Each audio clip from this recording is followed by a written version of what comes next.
The attorneys general of Maryland and Washington, D.C., said Monday they will seek President Trump's tax returns in a lawsuit over foreign payments to his D.C.-based hotel. Maryland Attorney General Brian Frosh said he and his D.C. counterpart, Karl Racine, will seek Trump's personal financial information, including his tax returns, in a lawsuit alleging the president has committed unprecedented constitutional violations. Frosh and Racine filed a lawsuit against Trump on Monday, claiming his ownership of the Trump International Hotel in D.C. violates two constitutional clauses barring elected officials from receiving personal gifts and payments. Trump has refused to release his tax returns, a standard disclosure from every president since Richard Nixon, claiming he would do so once the Internal Revenue Service completes its audit of him. Even so, IRS Commissioner John Koskinen said Trump could release his taxes regardless of whether he's under audit.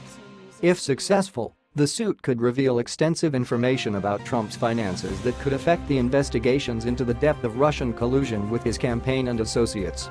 The suit, filed in the U.S. District Court for Maryland, alleges Trump has violated both the foreign and domestic emoluments clauses by maintaining a financial stake in the D.C. hotel. The complaint cites multiple cases of foreign diplomats and business executives staying in or holding events at the Trump Hotel to curry favor with the president.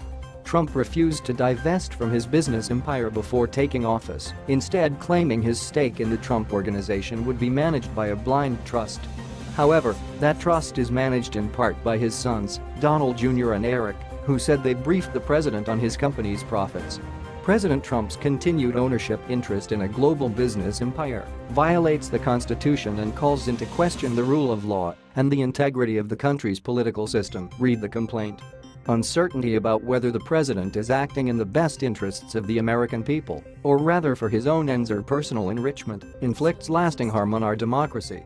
Frosh and Racine, both Democrats, said they are seeking a court judgment that Trump has violated the Constitution and a legal remedy that keeps payments to the hotel out of Trump's pocket. This case is about the right of hundreds of millions of Americans to an honest government, Frosh said at a Monday press conference.